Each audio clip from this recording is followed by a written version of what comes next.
So I hope you will bear in mind, as you try to make sense, and I know you're trying to make sense of a lack of information, that that is what this administration actually has done. We are constantly under lawsuit by the Fraternal Order of Police because we are revealing information about police officers, and we are disqualifying some of them from even testifying, because consistent with my background of doing civil rights law, including suing the police department over 75 times during my career, we take police accountability incredibly seriously.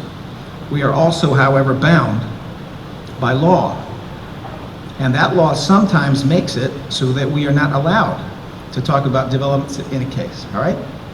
It is, for example, illegal to talk about details if there is a grand jury. And I'm not saying there is or there isn't, because I also cannot say that under the law. There are times when I would love to say and do a lot more than I can say and do. In fact, I remember having to give this kind of answer repeatedly before Officer Pownall was ultimately charged. But I must follow the law, and that does mean at times that there are things I cannot do yet until there is a determination made about the case.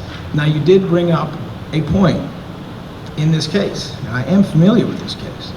You brought up a point that there is a police officer involved, and this is what you said, who has repeatedly claimed that he was suffering from a concussion, and I'm sure you can probably figure out what flows from that. A claim of unavailability to answer questions might make sense, right? So again, delay is not necessarily something that comes from this office, and please understand, we do not control the internal processes of the police department. They are completely separate from us. But I will tell you this, because this much I can say. We take every single case like this incredibly seriously. We take your concerns about this case incredibly seriously. The door has always been open and will be open again, and we will reach out to you. We will reach out to you. Frankly, I'm reaching out to you now if you want. But I have always agreed to meet with the family of any victim of a homicide, regardless of culpability. I've always agreed to do that. If that has not been done, if we have not reached out to you yet, then we certainly will, understanding there may be limits to what we can say at this point and a lot more that we can say at a later point. But yes, you will meet with the family? Absolutely. You will reach out to them on Monday morning, 9 a.m. sharp. If I can get a card from you. You will reach out to them 9 a.m. Monday morning sharp. I'll reach out to you now. You can have my card now, and we would be happy to meet with you. But please understand, because you're coming from Virginia, that we can either do it by phone, or there may be limits to how much we can say at this time, because those are the limits under which we operate. If we violate some of those rules, we can mess up a prosecution, and no one wants to mess up a prosecution. We want to make sure that if there is accountability required under the law, that we're able to do it following those procedures. Okay, lastly, I just want to know, will you release the video, or why haven't you yet? What I can tell you is pretty much what I just said, which is that there are sometimes limits on what we can do, how we can do it, and when we can do it. There are times when the law doesn't permit such things, and there are times when releasing a video in a certain context can reduce the quality of the investigation. We do not, again, I'm sure you can imagine this. If you let out information on an investigation sometimes, it invites people who didn't see a thing to say they did. It becomes a template for how people can do things that are untruthful. It is essential in a case like this or any other case that we take seriously, we take them all seriously, that there is integrity in the facts that you gather. It's just interesting that police videos have been released over this country a lot, and you just have this one inkling where you guys can't release the video. Release the video. Release the video. Release the video. Release the video. Release the video. I hear what you are saying. I understand what you are saying. I mean, I wouldn't want to release the video if I were you guys too. It's really bad. 15 shots. I don't know what you mean by that. Release the video. We are not the police department. But you work with the police department. Police You work with department them. says that you guys have the video. They don't want to release. We've seen it from them. They don't want to release, but they say you guys have the video, and it's up to you guys to release. Police Release says the video, Larry. Police says Larry Krasner. Larry Krasner says it's the police. What's up with Release this the runaround? video, Larry. Why y'all act like y'all not all in the same office? Y'all don't talk I to think each you are other? misunderstanding, please. I think you're misunderstanding what I'm saying. We are not saying we won't release it. We are saying that in an investigation like this, there is a correct time for everything. I'm not even saying we won't release it. Monday morning, 9 a.m. I'm sorry, it doesn't work that way. It does not work that you simply do that. Well, I'll reach out to you and hopefully we can get a sit down. I look forward to that. Thank you for your comments and for your questions. 15 shots are never justified. 15 shots can never be 15 shots are justified. never justified. 15 shots are never justified. 15 shots are never justified. 15 shots are never justified. 15 shots are never justified. One thing- 15 shots are never justified. One thing real quick, y'all. So the thing about Larry Krasner's position is it'll always be a popular position and he'll always be solidified in it because the police will always be garbage, right? So the police can murder people continuously and keep throwing them in prison, and Larry Krasner can rack up his resume because the police are garbage. So if you never fix the issue in the first place, we can keep doing these reforms. You won't have any reforms if police stop murdering and incarcerating people at ridiculous rates, right? What job does he have if police do their job correctly? And then you talk to the police and it's Larry Krasner. You talk to Larry Krasner and it's the police, right? If in this situation specifically, he can't release the video. Why he can't release the video? Because it's too complex for us to understand. The same thing he said about Mumia, right? He had to renege he reneged his renege of Mumia because it didn't make sense for him to intervene in the first place, right? Now we are in this situation where we have the most powerful political prisoner in the world at the whim of Larry Krasner, right? We have multiple black Philadelphians at the whim of Larry Krasner in his office. And the police don't have the answers, and Larry Krasner don't have the answers. But both of their ability to be successful relies on each other. We have a continuous string of black people in and out of prison, and Larry Krasner can take his time. Y'all know about the brother, the grandfather that was shot in Germantown? When the police officer kicked his door in, looking for the grandson? And the police officer, the SWAT team kicked the door down. Police officer killed the grandfather and shot his wife. And Larry Krasner said the police officer's life, it was unjustifiable danger, it was justified. So that police officer was not charged. SWAT team stormed the man's home. He got up and said, oh, somebody swarming my house, let me get up and shoot back. It was the SWAT team. This is a violent policing culture, right? So now a family is torn apart. The grandson heard about what happened and turned himself in. Wow, what a concept. Reach out to a person and not resort to immediate violence. So what I'm saying here right now is the police department and Larry Krasner's office depend on each other to have validity. Only one right, that involves black individuals. Right. They don't have to have no retraining and all that kind of stuff when it deals with white individuals. Like the guy that killed the 9 people in jail, they took him to Burger King on the way to jail. Those 2 police should be in jail themselves. The guys that framed people. You know, it used to be on a law in the books. If you're an official and you frame somebody, you go to jail for the same amount of time they used to try. They was trying to send him. Everything is changed to make the crooks be okay. I mean, y'all just All right, so clearly this is a conversation that we need to continue. Thomas O'Neill sexually assaulted a woman for 90 minutes in his car, in his police vehicle while he was on duty. Thomas O'Neill sexually assaulted a woman for 90 minutes straight in his car while he was on duty, and he got a year in prison. I know people that got more than a year in prison for selling dime bags. I don't want to hear shit about no justice or this progressive DA or whatever y'all doing when people are going to the prisons en masse while the police have no accountability. Michael White is in prison. We vote for DA. Sexually assault for 90 minutes. He got a year in prison. This is your job, bruh. SWAT team murdered a grandfather and shot his wife. No accountability. But because it's not on your time, it's not urgent, right? You got time, you can go home, go to sleep, wake up, right? You can eat your breakfast with your family, everything's cool because you got your family. While the police force that you take your time on in addressing, like you took your time with Mumia, who was dying in prison from hepatitis C, we don't have time to wait for you. If it was your children or your family member dying with their hair falling out in prison, we wouldn't have time. You wouldn't have time to decide, oh, maybe I should think about this a little bit further. You would want justice immediately. But because it's not you, you don't have any care about being urgent. Justice now. This man sexually assaulted a woman for 90 minutes in his police vehicle while he was on duty and got a year in prison. Only a year. This administration is bullshit. Right. Y'all gonna let Pam speak too. Y'all not gonna let Pam. They will continue to do it. And ain't no I'm talking Hold about on, we gonna finish, bro. Kevin Brinkley was a young brother who went to jail at the age of 15, accused of killing a white milkman. It was clear that the brother was innocent.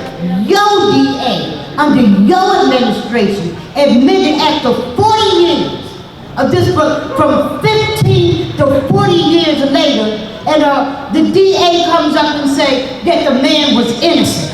You released him under the juvenile lifers program, meaning that from now on, he's on probation for the rest of his life, when you should have locked up the DA, locked up everyone that was involved in the framing. Yes. The 40-year framing. During that time, that young brother was beat, he was sodomized, and I'm saying, when you came in, his family, who vote all the time, I didn't vote for you, didn't vote for none of you, will never vote for you because I know how y'all are. How do you justify that young brother who spent 40 years in jail for no reason at all, other than the fact that y'all had this God complex and y'all can just take black life and do it the way you want? This brother is on probation for the rest of his life after spending 40 years. You had nothing to say. When your DA, Judge Tucker, made it very clear that Mumia deserved a new trial. When people didn't believe that you could do it, this progressive DA, just wait till Larry get in and see what Larry do. Right. Well, they saw what Larry did. When Judge Tucker, a black judge, a black Republican judge, laid out the facts after 2 years fact finding, you turned around. You turned around and knocked that appeal down. It wasn't until people power, I want to say it again, ain't no power like the power of the people. Ain't no when power the like power of the people don't stop. That's right. You laughed. And you was invited to speak at the Yale Rebellious Lawyering Conference. When these young lawyers from across the United States saw what you did, they disinvited you, made Mumia the keynote speaker. Right now, Mumia Abul-Jamar has lost his eyesight.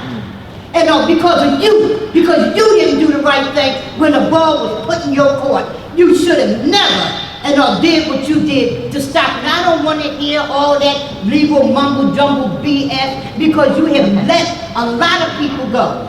People went left because of police and judicial misconduct.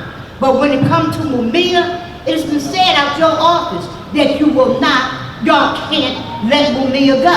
And the same thing with my family. My family was in prison for 30 to 100 years. They were supposed to have been out in 30 on parole, but you wind up going all the way up to 40 and 41 years, but they were parole the rest of their life. We want to Because as long do not overtalk. Have some fucking respect. Oh, okay. and I'm saying for people who sitting up there like, oh, you know, they are completely out of control, you are out of control. You are completely out of control. Because the reason why this man gets away with what he get away with is because people allow it. You are allowed to do criminal stuff. And yes, you have done some good things. Ain't nobody taking that away. But when you got a case where you got worldwide support, we have brought people here. When Larry said all he wants people to do is come and present their cases before him.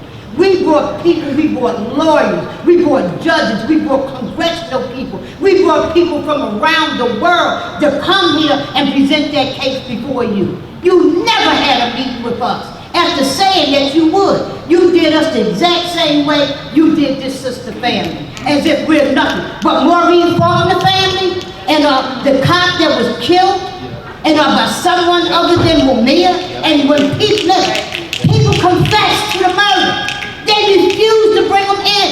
A man confessed to not only the murder of Faulkner, but the cops who had gave him, and he named names. Y'all would not even entertain bringing this man in to say, well, let me see whether this is right or not. Y'all did that. And but it's a new day here. We don't give a shit what you put before us. We're not impressed with the word progressive. with the work that you do for everybody all the way across the board without exception. And we're sick and tired of just constantly, being told, well, let me speak, and when you speak, you say nothing. Right. Are you gonna have a meeting with us like you had with Maureen Faulkner? So is it my turn now? Do I get to say Are something? you gonna have a meeting with us like Maureen I'm Faulkner? gonna- Monday at 9 a.m. Very So, simple way if to we answer could- this. If we Yeah, could let I will Attorney answer Krasner it. answer, and If then you we're give gonna me have a to wrap it moment. up because there's another group coming in to do another panel, so you have an answer. So first of all, I want to make sure I'm clear. Just give us a time. Mr. Brinkley was released after 40 years, and you're mad at my administration because we agreed that things incorrectly happened 40 years ago. See, this is what I'm talking about No, that's not how this works. I'm You going to play these answer. games. This young man should have been set free. Ma'am. He should not have no probation based on facts from your DA. I've been saying it for the longest, but when your DA, who put him in jail, front page of the paper, 40 years of framing, I'm 40 sorry. years My this brother DA put has him in been jail beat. 40 years ago? Is that what you're saying? My DA. Ain't no power like the power of the people, because the power of the Don't play people the is fucking up. game for me. Your office, the DA office. I don't give a damn which one was it, but you're in it now, and you haven't done nothing. When the DA came up and said what he said, you know what he said, that that Kevin Brinkley did not commit the crime. It was your job to release that brother immediately. This brother's mother died, his sister died. I'm saying he's a fucking wreck right now because of what God had put him through. I'm not only mad about Mumia, damn it. I'm mad about a 15-year-old child that's been abused. And right now, this 15-year-old child, 40 years later, is still got the mind of that 15-year-old child that was in there because of y'all. You can stop this. You can stop it. So Pam, But you that's know the power truth. like But we don't turn us over not the adults. Ain't no power like the power of the people, because the power of the people don't stop. Say what? Ain't no power like the power of the people, because the power of the people don't stop. Say what? Ain't no power like the power. Just want to hear him respond. Is it my turn? Well, thank you. Monday, 9 a.m.? So, one of the things you do when you layer truths and untruths one after the other and give no one a chance to respond is you create the false impression that what you have laid out is accurate. I know someone else who does this. He's in the White House right now. Are you calling me a liar? You are saying things that are You said untrue. I'm lying about what you did? I'm saying Are you saying I'm lying about you what are saying did? things that are untrue. What? Number one, the reasons that we laid out in writing for our position on what Judge Tucker wrote were very clear. It was that he was making a decision that affected thousands, potentially, of cases, not just the case of Mumia So we thought Abul-Jamar. that thousands of And times. when, may I finish? And when he rewrote the opinion exactly as we suggested, so that it applied to the case of Mumia Abul-Jamar, we took the position we said we were going to take in the first place. So it does you no good to stand up here and misrepresent to all these people that we did something unfair. Hold up, because I ain't gonna let this motherfucker lie like that. Excuse me for all those that don't understand the word, but that's what you are. Because you're trying to undermine me. No, I'm trying to tell the Judge truth, Tucker, ma'am. look at the freaking record. The truth is okay. No, I like the look truth. at the record. Go to,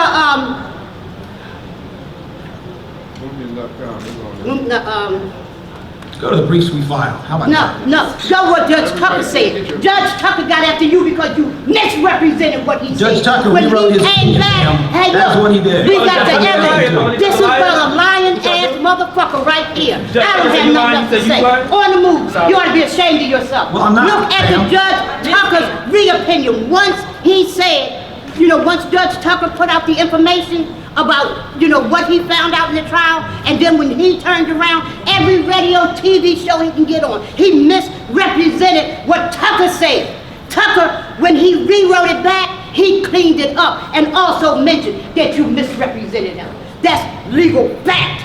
Don't call me no motherfucking liar. Let him know, man. Ain't no power like that.